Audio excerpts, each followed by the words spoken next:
Associate sponsor UltraTech cement. 4 जून रोजी लोकसभा निवडणुकांचा निकाल लागणार आहे। निकाल अगदी 4 दिवसावरती आलेला आहे। देशभरातल्या सगळ्याच उमेदवारांच्या मनात धाकधूक सुरू झाली आहे। छत्रपती संभाजीनगर लोकसभा मतदारसंघातूनही पालकमंत्री संदीपान भुमरे यांनी लोकसभा निवडणूक लढवली होती। त्यांच्या मनात नक्की काय चाललंय आपण समजून घेणार आहोत। सर, 4 दिवस शिल्लक राहिलेत, काही धाकधूक, भीती? निकालाला 4 दिवस बाकी आहे आणि मला खात्री आहे की निश्चित विजय हा आपला आहे। 100% इथला जो खासदार आहे हा महायुतीचा होणार आहे। त्याच्यामुळं धाकधुकी वगैरे काही नाही, कारण मतदारांनी ठरवलं होतं की महायुतीच्या उमेदवाराला निवडून द्यायचं आणि तिसऱ्यांदा नरेंद्र मोदी साहेबाला पंतप्रधान करण्यासाठी हक्काचं मतदान या जिल्ह्याचं छत्रपती संभाजीनगरचं असलं पाहिजे, हे मतदारांनी ठरवलेलं आहे। त्याच्यामुळे धाकधूक वगैरे काही नाही, मी बिनधास्त आहे। बरं, तुम्ही निवडून येणार हा तुम्हाला विश्वास आहे। लीड कितीची मिळेल याची तर डोक्यामध्ये विचार चालू असतो, तर त्या संदर्भात काय वाटतं? लीड 1 लाखाच्या पुढं राहील। 1 लाख ते 1.5 लाखापर्यंत लीड राहील, कारण आपण जे वातावरण बघतो त्या वातावरण लक्षात येतं की सही मतदारसंघात आपल्याला लीड राहील, त्याच्यात कुठेही अडचण येणार नाही आणि 1 लाखाच्या पुढंच आपण निवडून येऊ अशी मला खात्री आहे। 1 ते 1.5 लाखाची लीड सांगताय तुम्ही, हे आजच्या काळातली सर्वात मोठी लीड समजावी लागेल, जसं ज्या पद्धतीने टफ इलेक्शन झालेत सगळीकडले। तर तुम्हाला 1 ते 1.5 लाखाची लीड मिळेल असं का वाटतं? का आत्मविश्वास आहे? कुठले कारण आहेत त्याला? आत्मविश्वास म्हणजे 2 वर्ष पालकमंत्री म्हणून जे काही काम केलं आणि विकासाच्या कामावर आणि कॅबिनेट मंत्री म्हणून जे महाराष्ट्रात काम केलं, जिल्ह्यात काम केलं, ग्रामीण भागात काम केलं, त्या भरोश्यावर मला खात्री आहे की आपण 1-1.5 लाखापर्यंत निश्चित निवडून येऊ। बाळासाहेबांचा आशीर्वाद, एकनाथ शिंदेसाहेब, देवेंद्र फडणवीस, अजितदादा यांच्या सगळ्याच्या आशीर्वादानं, मतदाराच्या आशीर्वादानं मला खात्री आहे की 1-1.5 लाख मतांना निश्चित निवडून येईल। हे एकंदरीत इलेक्शन तुम्हाला कसं वाटलं? म्हणजे तुम्ही ज्यावेळेला लोकसभा निवडणूक लढवण्याचा निर्णय घेतला त्यावेळेला इतरही दावेदार होते, त्या सगळ्यांना बाजूला सारून तुम्हाला उमेदवारी मिळाली। तर तुम्हाला उमेदवारी मिळाल्यानंतर तुमच्यासमोर चंद्रकांत खैरे होते, इम्तियाज जलील होते। या सगळ्यांच्या सोबत फाईट करताना हे सगळं इलेक्शन कसं राहिलं? इलेक्शनमध्ये अनेक जणांना उमेदवारी मागितली, पण महायुतीनं मला उमेदवारी दिली आणि समोर कोण आहे हे न बघता आपण कसं निवडून येऊ आणि आपण जनतेला समजा झालेले कामं आणि इथून पुढं खासदार झाल्याच्या नंतर जे काही कामं करायचे, सगळ्या जनतेला विश्वास हा आलेला आहे। त्याच्यामुळं जनतेने ठरवलं की यावेळेस आपल्याला संदीपान भुमरे यांना निवडून द्यायचं।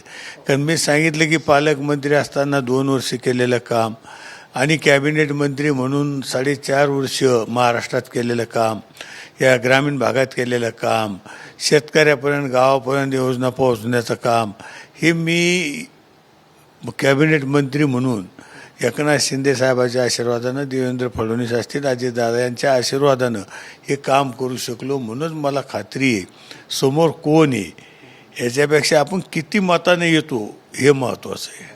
रोजगार हमी योजनेचं कार्यभार तुम्ही म्हणायचात पूर्वी कोणी घ्यायला तयार नसायचं, पण तुम्ही तो घेतलात, तर त्या योजनेचाही तुम्हाला ही लोकसभा निवडणूक लढवण्यासाठी मोठा फायदा झाला?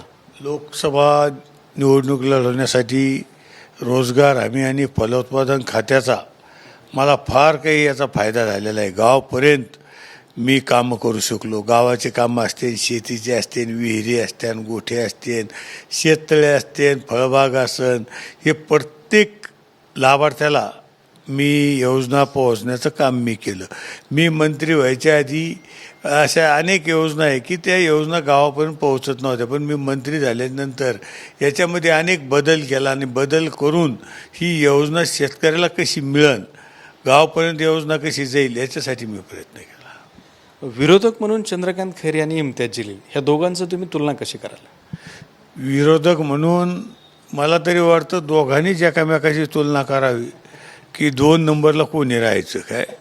आता मतदान होऊन गेलेले, पण मला वाटतं दोघांचाच चुरस चालू होती की आपण नंबर 2, आणि इम्तियाज सांगत होता की आमची फाईट भुमरे साहेबासोबत आहे, खैरे सांगत होते की आमची फाईट भुमरे बरोबर आहे. म्हणजे सगळे उमेदवार सांगत होते की आमची फाईट भुमरे साहेबाबरोबर आहे. म्हणून मला सांगायचं त्यांनी त्यांच्यातलंच आता कळलं आपल्याला की नंबर 2ला कोण राहतं, नंबर 3. पण त्यांच्यात आणि माझ्यात नंबर 2मध्ये खूप काही फरक राहणार आहे, एवढं मी आपल्याला सांगतो. मोठ्या अंतरानं तुम्ही जिंकणार आहात. मोठ्या फरकानं मी मतदाराच्या सगळ्याच्या आशीर्वादानं मोठ्या फरकानं मी जिंकन एवढी मला खात्री आहे. दुसरा एक महत्त्वाचा प्रश्न आहे की तुम्ही गेली 5 वर्ष झालं, 4.5 वर्ष झालं पालकमंत्री पदावरती आहात. सुरुवातीला यवतमाळचे पालकमंत्री होतात, नंतर संभाजीनगरचे पालकमंत्री होतात. दोन्ही ठिकाणी तुम्ही पालकमंत्री म्हणून चांगलं काम केलं. आता तुम्हाला लोकसभेला जाताना पालकमंत्री पदाचा पदाभार सोडावा लागणार आहे, तर त्यावेळेला तुमच्या मनात काही द्विधा मनस्थिती निर्माण होते? पालकमंत्री म्हणून 4.5 वर्ष यवतमाळ आसन, छत्रपती संभाजीनगर आसन मी काम केलं. पण पक्षानं जी जबाबदारी मला दिली की आता पक्षामुळंच मी 4.5 वर्ष कॅबिनेट मंत्री राहिलो, पालकमंत्री राहिलो. आणि पक्षाने ठरवलं, पक्षाला वाटलं की संदीपान भुमरेंना लोकसभेला पाठवायचं. मग त्याच्यामुळं मला माझ्या मनात काही वाटायचं काही किंतु परंतु काही कारण नाही. मी समाधानी आहे की पक्षाने आपल्याला कॅबिनेट मंत्री केलं, पालकमंत्री केलं आणि पक्षाला वाटलं की भुमरेंना दिल्लीला पाठवायचं लोकसभेमध्ये. त्याच्यामुळं मला वाटायचं काही नाही, मी हाही.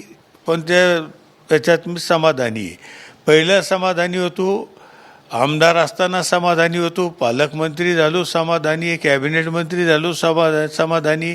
आणि उद्या दिल्लीत जाऊन सुद्धा शेतकऱ्याचे, शहराचे जे काही प्रश्न मला मार्गी लावता येतील ते मार्गी लावण्यासाठी निश्चित मी प्रयत्न करेल. तुम्ही सातत्याने चंद्रकांत खैरेवरती एक आरोप केलात की 20 वर्षात शहराचा खासदार असताना चंद्रकांत खैरेने काहीच केलं नाही, कुठलंच काम केलं नाही, निष्क्रिय खासदार होता, असा तुमचा आरोप होता त्यांच्यावरती. मग आता तुमच्यासमोर एक आव्हान आहे की चंद्रकांत खैरेंच्या पुढे जाऊन तुम्हाला कामं करून दाखवावी लागणार आहेत. चंद्रकांत खैरेच्या पुढं जाऊन कामं करून दाखवावंच लागतील ना. आणि चंद्रकांत खैरे हा निष्क्रिय, हे पेटीतून दिसणार आहे उद्या 4 जूनला. कधी ही पेट्या दाखवणार आहे, मतदान म्हणजे तुम्हाला पेटी दाखवणार आहे की खैरे किती निष्क्रिय आहे. कारण खैरे 20 वर्ष खैरेनं ह्या शहराचा जर विकास केला असता तर मला वाटतं दुसरा कुठलाही उमेदवार तयार झाला नसता. पण खैरेनं 20 वर्ष कुठलंही काम केलं नाही. महत्त्वाचा विषय ह्या शहराचा आहे. शहरात म्हणजे तुम्हाला सांगतो, रस्ते असतील, वीज असेल, सुरक्षा असेल आणि सगळ्यात महत्त्वाचा पाण्याचा प्रश्न आहे. पाण्याचा प्रश्न आता निवडणुका होऊन गेल्या, आता 4 तारखेला निकाले. मी आता प्रत्यारोप करणार नाही. आता ही माझी जबाबदारी, शहराला किती लवकर पाणी द्यायचं. आता आरोप करून चालणार नाही. आता मी भाषणात जे सांगितलं की 7-8 महिन्यात आपल्याला ह्या शहराला पाणी देणं हे गरजेचं आहे. 10 दिवसाला एकदा पाणी येतं आहे. काही भागात टँकर आहे, काही भागात टँकर जात नाही, काही भागात टँकरचं पाणी मिळत नाही. ही अवस्था ही शहराची आहे. म्हणून मला सांगायचं की माझ्यापुढं पहिलं आव्हान जे असेल तर ह्या शहराला मुबलक पाणी द्यायचं, हे माझ्यापुढं आव्हान आहे. आणि मी खात्री देतो की खासदार झाल्याच्या नंतर ह्या शहराला मी निश्चित 7-8 महिन्यात पाणी मुबलक देण्याचा प्रयत्न करील, एवढं आज मी सांगतो. तर हे होते संभाजीनगरचे पालकमंत्री आणि लोकसभा मतदारसंघाचे उमेदवार संदीपान भुमरे यांनी स्पष्ट केलेले की येणाऱ्या 8 महिन्यात मी शहराला पाणी पुरवणार आहे. कॅमेरामॅन हर्षलसोबत Datta Kanwate, TV9 Marathi, Chhatrapati Sambhajinagar. Associate sponsor UltraTech cement.